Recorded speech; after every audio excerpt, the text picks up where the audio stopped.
Hey Dead by Daylight players, how are you all enjoying our newest killer that can teleport around the map, become stealthy, detect survivors, shoot pikes that pin survivors to walls without having to reload? And Trapper players, don't you worry, Trapper can still step on his own traps. Now, even though Jason does all of these, he's not overpowered or anything. He's quite balanced.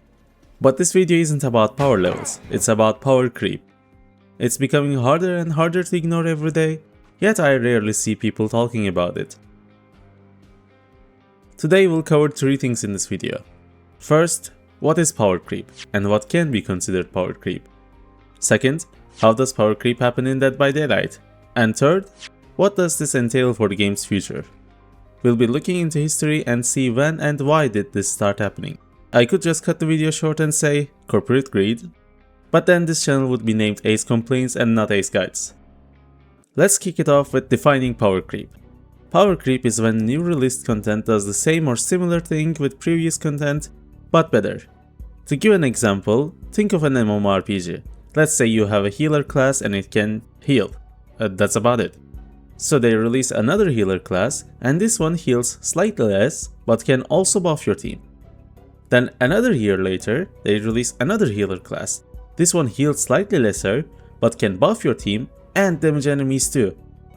So why would you want to play with the very first healer class when you have this brand new who can do the same thing but so many other things as well? That, my friends, means that previous 2 healer classes got power crept by the new class. So how does this apply to Dead by Daylight? For that we need to go back in time where character designs were different. In first 5 years, or let's say first half, characters had glaring strengths and weaknesses. Characters who had stealth ability would lack a chase power. Characters who had a chase power would lack mobility to pressure the map. And characters who had mobility power would move slower than other killers outside of their power, so that they couldn't threaten you without their power. Then there was Billy, but we'll talk about him later. What you can see is that every killer had one thing they excelled at, and one thing they were bad at. This was even more evident in add-ons. Do you want more charges on your power? Sure. But you'll have to give up something else like range or cooldown. Do you want your power to insta-down? Okay, but you'll have to play with less charges. There was a give and take relationship in the design. And this is a good design.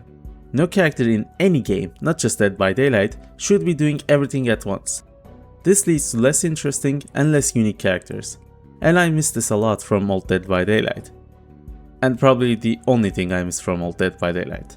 Let's not open the can of worms that is old brand new part or old insta-heal or old Maurice. Another example is ranged killers.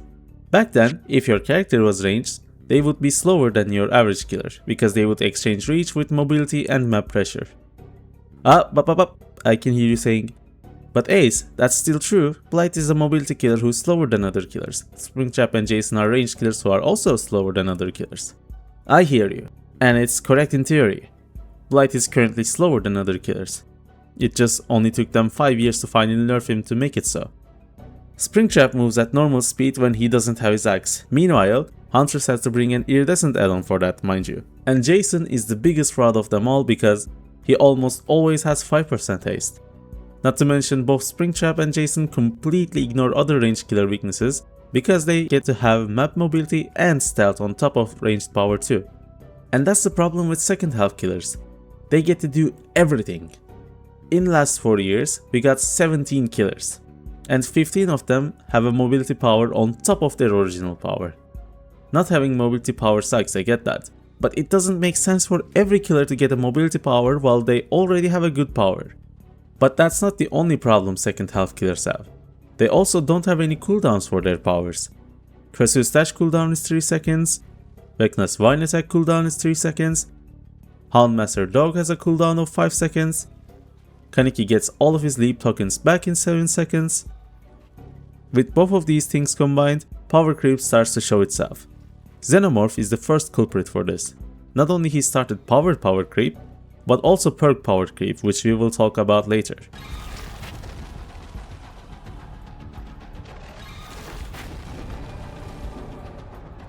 Let's look into Demogorgon, the OG jack of all trades. Demogorgon has a dash, teleport and stealth all in the same kit, but he's one of the most beloved and balanced killers of all time. Why? Because even though he gets to do all of this, his dash isn't better than actual dash killers, his stealth isn't better than actual stealth killers, and his portals aren't better than actual setup killers. Then there comes Xenomorph, who has the same portals with Demogorgon, but unlike Demogorgon, whose portals could be destroyed, Xenomorph's portals could not. On top of that, he can detect survivors while moving through these portals, and he doesn't have to manually set up these portals, while also having the same whip attack as Nemesis, but a better one that just doesn't break pals. But currently Xenomorph is fine, because you can tell he is coming and force him out of his power with flame turrets. Then they release Springtrap, who also has set portals, which also can't be destroyed, doesn't need to be set up, that is guaranteed to be next to generators, and he gets to have 20 seconds of stealth after coming out of those portals. He also brings a range attack that is very similar to Unknown's, just with a heavier projectile and doesn't have to hit 3 times like Unknown. But again, Springtrap isn't that bad, you can still tell he is coming through the door, and his range attack is very telegraphed.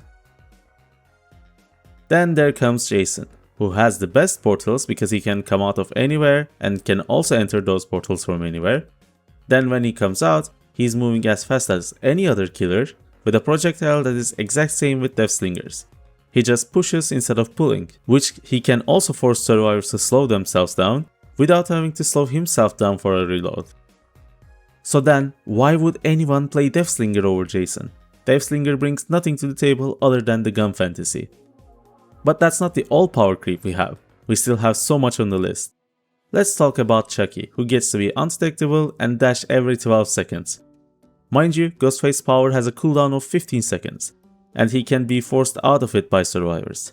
But a closer example is Pig, who needs to crouch to be stealthy, slowing herself down in the progress, and then if she wants to dash, she has to announce herself 3 business days beforehand.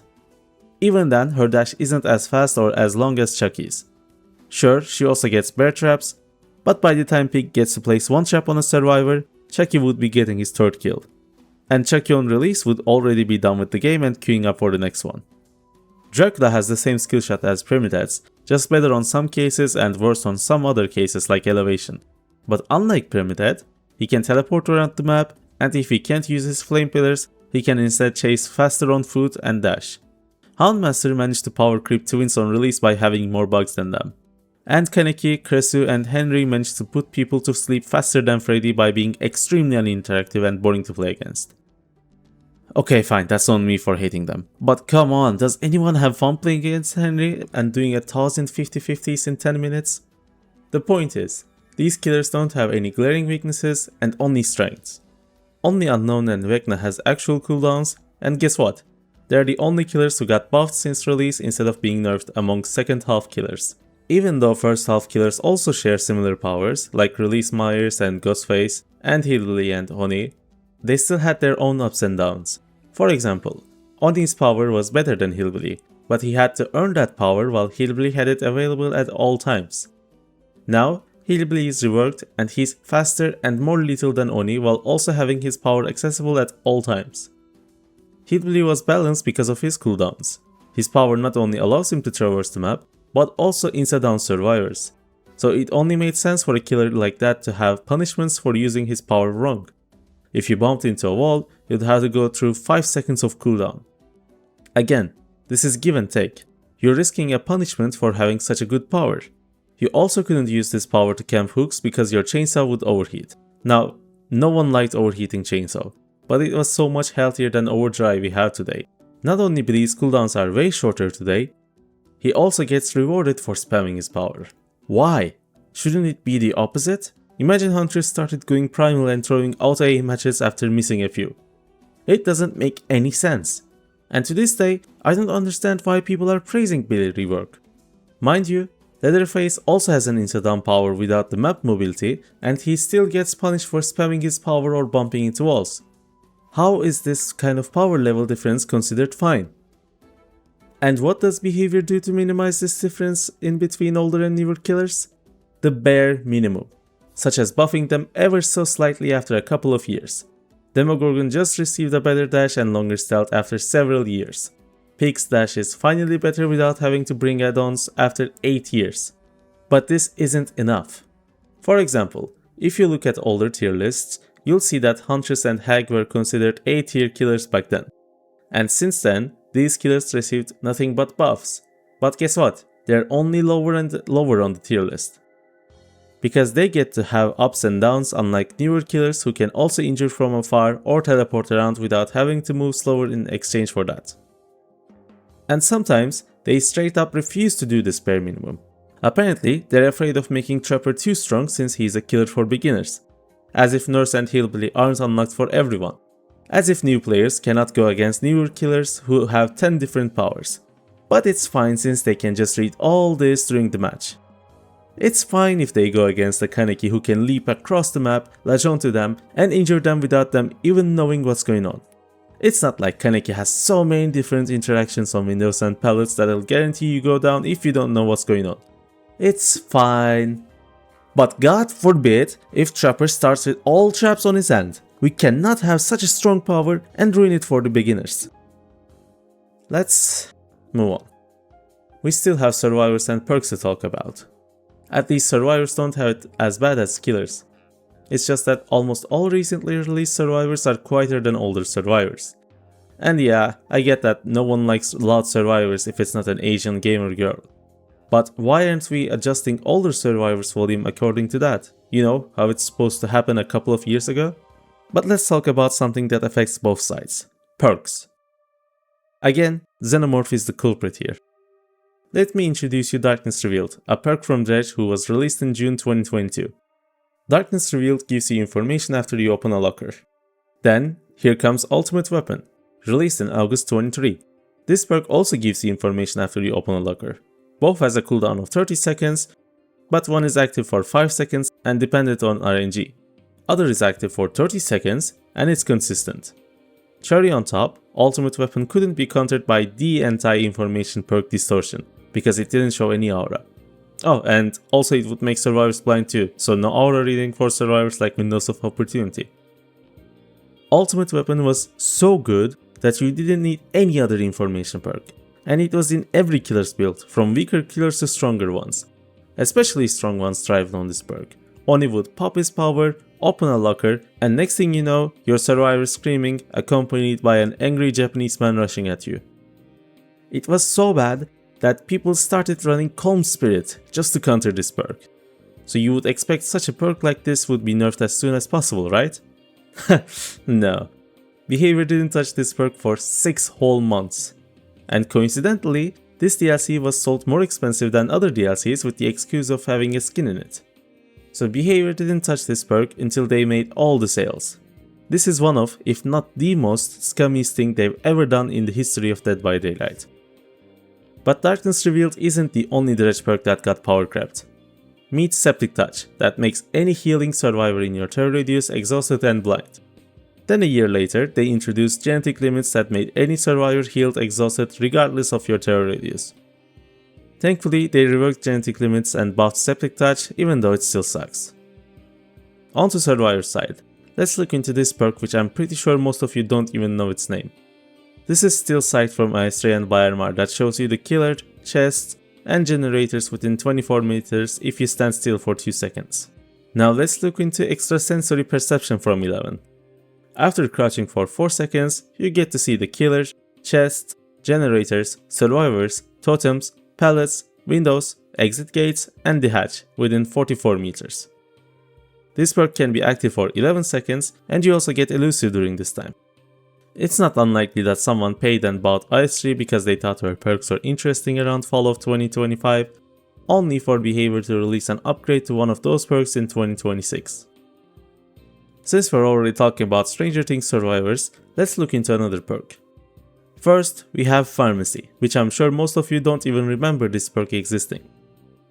Pharmacy allows you to get a blue medkit from chests, and that's about it.